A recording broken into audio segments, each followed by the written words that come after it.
Пример по темата от чужбина. Чехия преживя съвсем неотдавна сериозен конфликт между ромско и неромско население в един от най-бедните райони на страната в Северна Бохемия.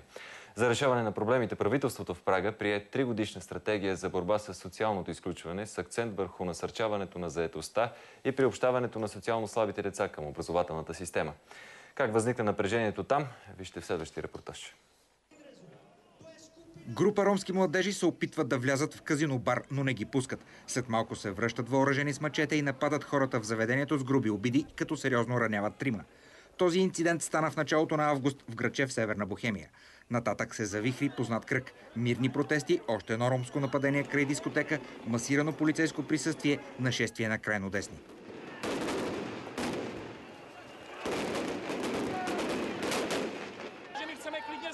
Плащаме ви да ни пазите, а се обръщате срещу нас.